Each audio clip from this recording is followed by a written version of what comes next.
పశ్చిమాసియాలో యుద్ధ వాతావరణం నెలకొంది. హిజ్బుల్లా స్థావరాల లక్ష్యంగా లెబనాన్పై ఇజ్రాయెల్ దాడులు చేస్తున్న నేపథ్యంలో ఇరాన్ ఇజ్రాయెల్పై విరుచుకుపడింది. సుమారు 400 క్షిపణులతో ఇజ్రాయెల్ భూభాగంపై దాడి చేసింది. రాజధాని టెల్ అవీవ్ సహా ఇతర ప్రాంతాన్ని లక్ష్యంగా చేసుకుని ఈ దాడులకు పాల్పడినట్టు సమాచారం. ఈ నేపథ్యంలో ఇజ్రాయెల్ అప్రమత్తమైంది. తమ పౌరుల్ని బాంబు షెల్టర్లకు వెళ్లాలని ఆదేశించింది. దేశంలోని అనేక ప్రాంతాల్లో వార్నింగ్ సైరన్లు మోగించింది. పౌరులు అప్రమత్తంగా ఉండాలని, ప్రభుత్వ సూచనల్ని పాటించాలని కోరింది.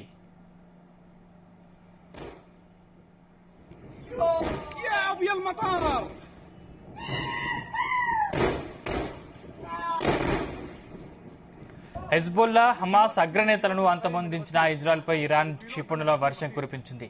ఇజ్రాయెల్ నగరాలైన టెల్ అవీవ్, జెరూసలంపై రాత్రి క్షిపణులతో దాడి చేసింది.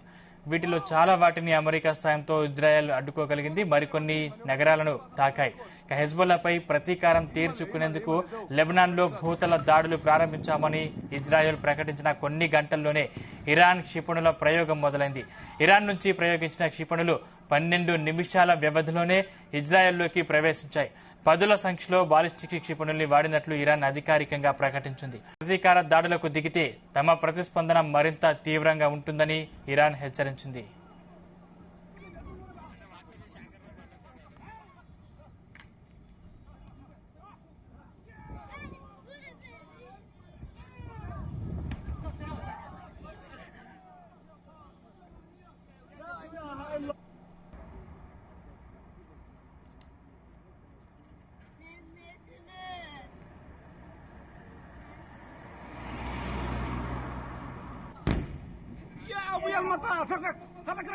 పశ్చిమాసియాలో యుద్ధ వాతావరణం నెలకొంది. హిజ్బుల్లా స్థావరాల లక్ష్యంగా లెబనాన్పై ఇజ్రాయెల్ దాడులు చేస్తున్న నేపథ్యంలో ఇరాన్ ఇజ్రాయెల్పై విరుచుకుపడింది.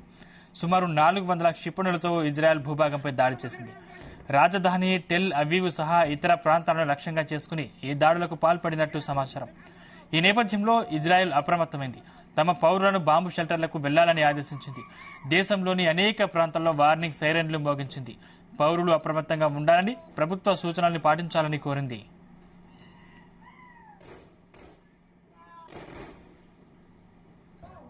נפילות אחי, נפילות של החיים בנבטים. נפילות בנבטים אחי. נפילות קשות בנבטים, שומע? וואו, וואו, וואו, וואו. וואו. హెజ్బుల్లా, హమాస్ అగ్రనేతలను అంతమొందించిన ఇజ్రాయెల్పై ఇరాన్ క్షిపణుల వర్షం కురిపించింది. ఇజ్రాయెల్ నగరాలైన టెల్ అవీవ్, జెరూసలంపై రాత్రి క్షిపణులతో దాడి చేసింది. వీటిలో చాలా వాటిని అమెరికా సాయంతో ఇజ్రాయెల్ అడ్డుకోగలిగింది.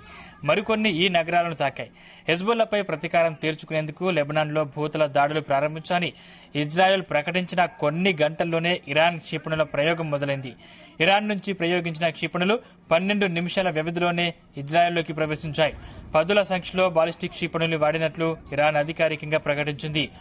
ఇజ్రాయెల్ ప్రతీకార దాడులకు దిగితే తమ ప్రతిస్పందన మరింత తీవ్రంగా ఉంటుందని ఇరాన్ హెచ్చరించింది. ఇరాన్ క్షిపణులతో బెంబేలెత్తిన ఇజ్రాయేలీలు బాంబు షెల్టర్లోకి వెళ్లి తలదాచుకున్నారు. మరికొందరు రోడ్డు పక్కన రక్షణ ప్రదేశాల్లో దాక్కున్నారు. దేశమంతటా సైరన్ల మోత మోగింది. టీవీ ఛానళ్లు, మొబైల్ ఫోన్ల ద్వారా కూడా ప్రజల్ని ప్రభుత్వం అప్రమత్తం చేసింది. ఇరాన్ క్షిపణుల్ని కూల్చేయాలని అమెరికా అధ్యక్షుడు బైడెన్ తమ దేశాలకు ఆదేశాలు జారీ చేశారు. ఇరాన్ దాడులకు ప్రతీకారం తప్పదని ఇజ్రాయెల్ హెచ్చరించింది. దీంతో ఈ పోరు అప్పట్లో ఆగే పరిస్థితి లేదని తెలుస్తోంది. ఇదే అంశానికి సంబంధించిన మరింత పూర్తి సమాచారం మా ప్రతినిధి శ్రీచరణ్ అందిస్తారు. శ్రీచరణ్. సందీప్, మిడిల్ ఈస్ట్ లో ఒక యుద్ధ వాతావరణం నెలకొనుంది. హిజ్బుల్లా స్థావరాన్ని లక్ష్యంగా లెబనాన్ పై ఇజ్రాయెల్ దాడులు చేస్తున్న నేపథ్యంలో ఇజ్రాయెల్ పై విరుచుకుపడింది. నిన్న రాత్రి ఆల్మోస్ట్ 400 క్షిపణులతో ఇజ్రాయెల్ భూభాగంపై దాడి చేసింది. రాజధాని టెల్ అవీవ్ సహా ఇతర ప్రాంతాలను లక్ష్యంగా చేసుకొని ఈ దాడులకు పాల్పడింది. అలాగే ఈ నేపథ్యంలో ఇజ్రాయెల్ కూడా అప్రమత్తమైంది. తమ పౌరులను బాంబు షెల్టర్లకు వెళ్లాలని ఆదేశించింది. ఆ దేశంలోని అనేక ప్రాంతాల్లో వార్నింగ్ సైరన్లను కూడా మోగించింది. పౌరులు అప్రమత్తంగా ఉండాలని, ప్రభుత్వ సూచనలను పాటించాలని కూడా కోరింది. ఈ నేపథ్యంలో ఇజ్రాయెల్ డిఫెన్స్ ఫోర్స్ అధికారులతో పాటు ప్రధాని బెంజమిన్ నెతన్యాహు కూడా ఒక ప్రత్యేకమైన బంకర్ లో వెళ్లి నిన్న అర్ధరాత్రి, అంటే భారతదేశ కాలమాన ప్రకారం ఇక్కడ మనకు అర్ధరాత్రి ఆ సమయంలో వాళ్ళు అక్కడ అత్యవసర కేబినెట్ సమావేశం కూడా నిర్వహించారు. హిజ్బుల్లా, హమాస్ అగ్రనేతలలో అసాసినేషన్ తర్వాత ఇజ్రాయెల్ పై ఇరాన్ టార్గెట్ చేసిందని చెప్పుకోవాలి. నిన్న ఏకంగా మిసైల్ వర్షం కురిపించింది ఇజ్రాయెల్ టెరిటరీ పైన. ఇజ్రాయెల్ నగరాలైన టెల్ అవీవ్తో పాటు జెరూసలేం పై రాత్రి ఒక్కసారిగా క్షిపణులతో దాడి చేసింది. వీటిలో చాలా వాటిని అమెరికా సహాయంతో ఇజ్రాయెల్ అడ్డుకోగలిగింది. ఎందుకంటే ఇజ్రాయెల్ కి ఒక ఐరన్ డోమ్ అనేది కూడా ఒకటి వాళ్ళకి ప్రిసైజ్ గా కూడా సరిహద్దుల్లో వాళ్ళు పెట్టుకున్నారు. ఏదైనా మిసైల్ గానీ రాకెట్ గానీ ఎవరైనా ఇతర దేశాలు అదర్ టెరిటరీస్ నుంచి వస్తే ఇమ్మీడియట్ గా కూడా అవి డిటెక్ట్ చేసి మళ్ళీ రివర్స్ ఫైర్ చేస్తాయి. ఆ ఐరన్ డోమ్ రాడార్ అనేది అత్యాధునిక సాంకేతికతో కూడుకున్న టెక్నాలజీ మొదట ప్రపంచంలోనే ఇజ్రాయెల్ కూడా దాన్ని తమ బార్డర్ లో కూడా నియమించుకుంది. అయితే ప్రస్తుతము ఈ ప్రత్యేకంగా టెల్ అవీవ్తో పాటు జెరూసలేంలో ఒక భయానకరమైన వాతావరణం నెలకొని ఉంది. ఎందుకంటే హిజ్బుల్లా ప్రతీకారం తీర్చుకునేందుకు ప్రస్తుతము చాలా క్యూరియస్ గా ఉంది. దీంతో పాటు ఇటు హిజ్బుల్లాకి at the same time Hamas కి మొదటి నుండి కూడా ఇరాన్ ఇండైరెక్ట్ గా సపోర్ట్ చేస్తూ వస్తున్న నేపథ్యంలో ఇప్పుడు ఇరానే నేరుగా రంగంలో దిగి ఇజ్రాయెల్ పైన దాడి చేయడము ఇప్పుడు ప్రస్తుతము మిడిల్ ఈస్ట్ ఒక క్రైసిస్ ఉంది. అట్ ది సేమ్ టైం ఇది 3వ ప్రపంచ యుద్ధానికి దారి తీస్తుందా అనే సందేహాలు కూడా రేకెత్తిస్తున్నాయి. ఎందుకంటే లెబనాన్ లో గ్రౌండ్ అటాక్స్ కూడా ఇజ్రాయెల్ ఆల్రెడీ ప్రారంభించింది. ఇజ్రాయెల్ ఈ అనౌన్స్మెంట్ చేసిన కొన్ని గంటల్లోనే ఇరాన్ క్షిపణుల ప్రయోగం కూడా మొదలైంది. ఇరాన్ నుంచి ప్రయోగించిన క్షిపణులు 12 నిమిషాల వ్యవధిలోనే ఇజ్రాయెల్ లోకి ప్రవేశించాయి. పదుల సంఖ్యలో బాలిస్టిక్ మిసైల్స్ తో పాటు బాలిస్టిక్ మిసైల్స్ ఇతరత్ర క్షిపణులు కూడా వాడినట్లు ఇరాన్ అధికారికంగా ప్రకటించింది.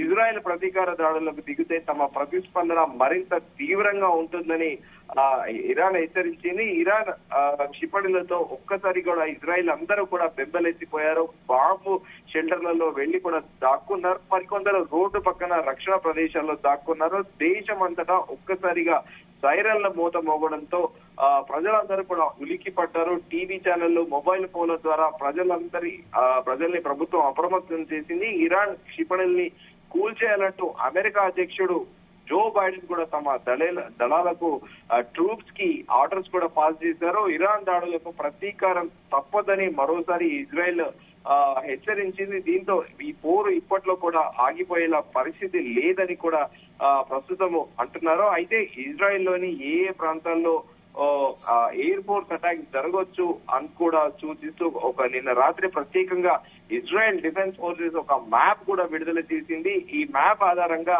అంటే వాళ్ళు ప్రిడిక్ట్ చేశారు ఇరాన్ ఫోర్సెస్ ఎక్కడెక్కడ ఎయిర్ స్ట్రిప్స్ అయితే ఉన్నాయో అక్కడ అటాక్ చేస్తారని చెప్పేసి. సో అయితే భారతదేశ కాలమానం ప్రకారము రాత్రి 7:45 మొదటిసారిగా టెల్ అవీవ్ గగనతలంలో ఈ మిసైల్ అనేటివి దూసుకెళ్లడం కూడా ఇజ్రాయెల్ సోషల్ మీడియాతో పాటు ఇజ్రాయెల్ టీవీలో కూడా చాలా క్లియర్ గా కనిపించింది. అయితే ఒక్కసారి నార్త్ ఇజ్రాయెల్ లో ఆకాశం అంతా కూడా నారింజ రంగులో ఒక్కసారిగా మారిపోయింది. అయితే ప్రస్తుతానికి ఆ సివిలియన్స్ తో పాటు మిగతా ఇతరత్ర అందరూ కూడా ఒక బాంబ్ షెల్టర్లలో తాము తలదాచుకుంటున్నారు. అయితే మొత్తం ఇరాన్ ఎన్ని మిసైల్స్ ఉపయోగించిందని అప్రాక్సిమేట్ గా కూడా ఐడిఎఫ్ తో సహా అక్కడ లోకల్ చెప్తున్న కథనం ప్రకారము 180 క్షిపణులు ప్రయోగించినట్లు కూడా ఇజ్రాయెల్ డిఫెన్స్ ఐడిఎఫ్ వెల్లడించింది. వాటిలో దాదాపు 110కి పైగా బాలిస్టిక్ మిసైల్స్ తో పాటు 30 క్రూయిజ్ మిసైల్స్ ఉన్నాయని కూడా ఐడిఎఫ్ చెప్పింది. అయితే ఇజ్రాయెల్ కు చెందిన 3 సైనిక స్థావరాలను లక్ష్యంగా చేసుకుని ఈ దాడులు జరిగినట్లు ఇరాన్ రెవల్యూషనరీ గార్డ్స్ IRGC వర్గాలు కూడా తెలిపాయి. తమ బలగాల మొదటిసారిగా హైపర్ సోనిక్ బాలిస్టిక్ మిసైల్స్ ని వాడామని, తాము ప్రయోగించిన వాటిలో 90% క్షిపణులు లక్ష్యానికి చేరుకున్నాయని IRGC తెలిపింది. అయితే ఇందులో చాలా క్షిపణులను America air force central command సాయంతో ఇజ్రాయెల్ ఎయిర్ ఫోర్స్ సమర్థంగా ఎదుర్కొన్నట్లు ఇజ్రాయెల్ భద్రతా దళాలకు చెందిన అధికారి కూడా ఒక ప్రకటనలో తెలిపారు.